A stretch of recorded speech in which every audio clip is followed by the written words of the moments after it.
নবীন শিক্ষার্থীদেরকে স্বাগত জানিয়ে ঢাকা বিশ্ববিদ্যালয়ে স্বাগত মিছিল আয়োজন করেছে ঢাকা বিশ্ববিদ্যালয়ের ছাত্রদলের নেতা তানভীর বাড়ি হাবিব। আমরা দেখতে পাচ্ছি ছাত্রদলের আয়োজন করা যে স্বাগত মিছিলটি সেটি ঢাকা বিশ্ববিদ্যালয়ের সেন্ট্রাল লাইব্রেরি অর্থাৎ লাইব্রেরির সামনে থেকে শুরু হয়ে ঢাকা বিশ্ববিদ্যালয়ের শেডো এলাকা প্রদক্ষিণ করে কলা ভবন প্রদক্ষিণ করে তারা এগিয়ে চলেছে। আমরা সেই দৃশ্যটি দেখতে পাচ্ছি।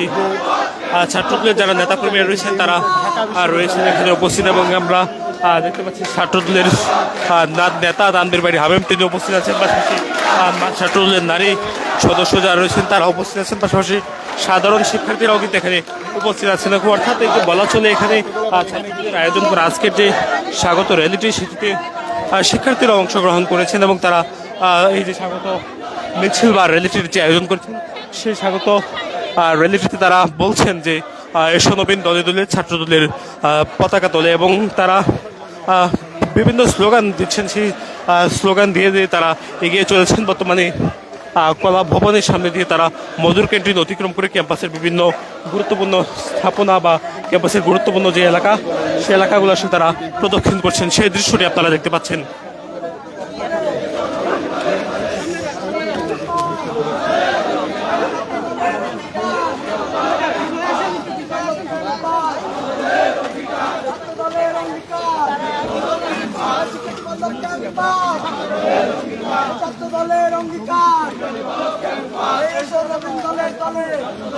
দেখতে পাচ্ছেন এই মুহূর্তে ঢাকা বিশ্ববিদ্যালয় ছাত্রদল নবীন শিক্ষার্থীদেরকে স্বাগত জানিয়ে যে স্বাগত র্যালিটির আয়োজন করেছেন সেই স্বাগত র্যালিটি আমরা দেখতে পাচ্ছি এই মুহূর্তে অবস্থান করছে ঢাকা বিশ্ববিদ্যালয়ের মধুর ক্যান্টিনের ঠিক সামনে তারা অবস্থান নিয়েছেন এবং এখানে ছাত্রদলের যারা নেতারা তারা উপস্থিত আছেন সেটি আপনারা দেখছেন। নারী সদস্যরা যারা রয়েছেন ছাত্রদলের তারা রয়েছেন এবং তারা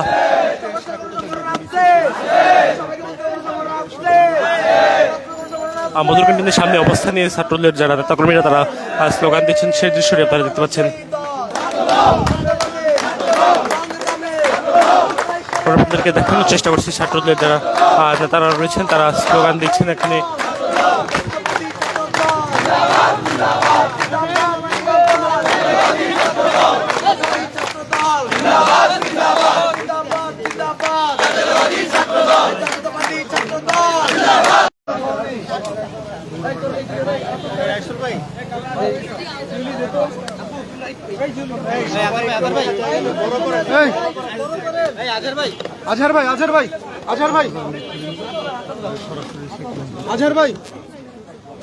ছাত্রদলের নেতাকর্মীরা তারা অবস্থান নিয়েছেন মধুর ক্যান্টিনের ঠিক সামনে তাদের যে মিছিলটি সেটি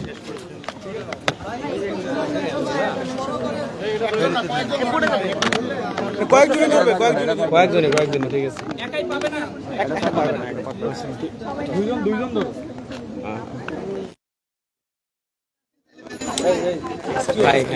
বিসমিল্লাহির রহমানির রহিম। আজকে আপনারা সকলেই অবগত আছেন, আমি স্মরণ করছি আমাদের মহান স্বাধীনতার ঘোষক বাংলাদেশ জাতীয়তাবাদী ছাত্র দলের প্রতিষ্ঠাতা শহীদ প্রেসিডেন্ট জিয়াউর রহমানকে। আজকে আমাদের ঢাকা বিশ্ববিদ্যালয়ের নবাগত যে শিক্ষার্থীদের 25-26 শিক্ষার্থীদের পদাচরণে ইতোমধ্যে আমাদের ক্যাম্পাস কিন্তু মুখরিত হয়েছে। আজকে যে শিক্ষার্থীরা আসছে, অভিভাবকেরা আসছে, সকলের চোখে মুখে কিন্তু এক ধরনের আনন্দ, এক ধরনের স্বস্তি। কিন্তু 2024 সালের 5ই আগস্ট পূর্ববর্তী সময়ে আমরা যখন এই বিশ্ববিদ্যালয়ে ভর্তি হয়েছি, আমাদের অভিভাবকরা যখন এসেছিলেন সকলের চোখে মুখে ছিল সংখ্যা এবং ভয়। কেননা তখন ছাত্রলীগ ছাত্র রাজনীতির নামে প্রত্যেকটি হলে হলে গণরুম গেস্ট রুমের নামে বিভিন্ন অত্যাচার নির্যাতন করত এবং সেই সময় এই 2024 সালের 5ই আগস্ট পূর্ববর্তী সময়ে ছাত্রলীগের বেশে ছাত্র শিবিরের বিভিন্ন নেতৃবৃন্দ আজকে যারা আত্মপ্রকাশ করেছে তারা কিন্তু হলগুলোতে ছাত্রলীগের বেশে আমরা যারা তখন ভর্তি হয়েছিলাম, যারা বিভিন্ন অন্যান্য মতের ছিলাম, তাদের উপর গণরুম গেস্ট রুমের নামে নির্যাতন করেছে। আজকে আমি আমাদের এই মিছিল পরবর্তী সমাবেশ থেকে সাদিক ক্যাম্পকে প্রশ্ন রাখতে চাই। গতকাল দেখলাম আপনি নতুন শিক্ষার্থীদেরকে বিভিন্ন ফুল দিয়ে শুভেচ্ছা জানাচ্ছেন। আজকে যদি ফ্যাসিবাদ বিতাড়িত না হতো তবে কি এই শিক্ষার্থীরা আজকে যারা ভর্তি হতো তাদেরকে আপনি গণরুম গেস্ট রুম নিতেন কিনা? আপনারা দেখেছেন এই বিশ্ববিদ্যালয় থেকে পাশ করে আমরা দেখেছি নাসিরউদ্দিন পাটোয়ারির মতন বিভিন্ন বেয়াদবের সৃষ্টি হয়েছে, ঠিক একইভাবে আমরা দেখেছি বিশ্ববিদ্যালয় থেকে পাশ করে সালাউদ্দিন আহমেদের মতন বিভিন্ন আইন প্রণেতা আইনজ্ঞ কিন্তু বেরিয়েছেন।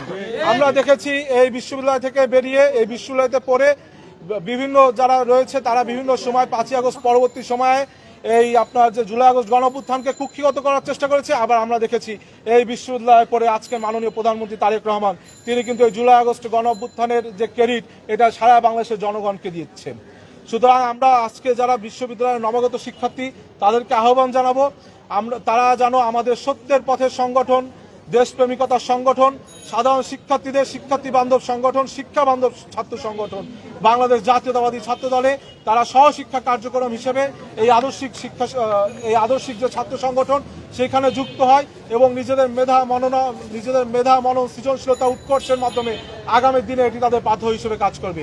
আমি আজকের এখানে যারা উপস্থিত হয়েছে আমাদের বিভিন্ন হল নেতৃবৃন্দ, আমাদের বিশ্ববিদ্যালয় নেতৃবৃন্দ সহ আজকে বিভিন্ন নবাগত শিক্ষার্থী যারা উপস্থিত হয়েছে সকলকে আমার অন্তঃস্থল থেকে শুভেচ্ছা এবং অভিনন্দন জানিয়ে আজকের মতো এখানে শেষ করছি।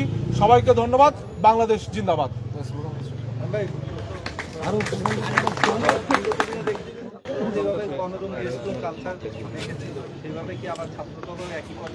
ছাত্রদল যে গণরুম গেস্টরুমের বিপক্ষে এবং একটি দল আপনারা দেখেছেন 2024-এর 5ই আগস্ট পরবর্তী সময় বলেছিল যে 12ই ফেব্রুয়ারি নির্বাচনে বিএনপি যদি রাষ্ট্রীয় দায়িত্ব পায় ছাত্রদল প্রত্যেকটি হল নাকি দখল করবে। কিন্তু আপনারা দেখেছেন 12ই ফেব্রুয়ারির পরের দিন 13ই ফেব্রুয়ারি থেকে সারা ঢাকা বিশ্ববিদ্যালয়ে কিন্তু ছাত্রদল কত পজিটিভ ধারা রাজনীতি করতে পারে সেই প্রতিযোগিতা শুরু হয়েছে। সুতরাং এই ধরনের মিথ্যাচার যারা করেছিল তারা কিন্তু ইতোমধ্যে তাদের মুখে চপেটাঘাত হয়েছে আমাদের পজিটিভ ধারার মাধ্যমে। সুতরাং ছাত্রদল সবসময় গেস্ট রুম গণরুমের বিপক্ষে ছিল এবং ছাত্রদল শিক্ষার্থীদের সাথে নিয়ে প্রত্যেকটি শিক্ষার্থী যেন তাদের আবাসন সংকট সমাধান হয়, এই 25-26 সনের শিক্ষার্থীরা যেন প্রথম দিন থেকে তাদের হলের সিটগুলো নিশ্চিত করে, এই জন্য আমরা বিশ্ববিদ্যালয় প্রশাসনের সাথে কথা বলবো। সবাইকে ধন্যবাদ। আসসালামু আলাইকুম। আজকের মতো এখানেই শেষ করছি।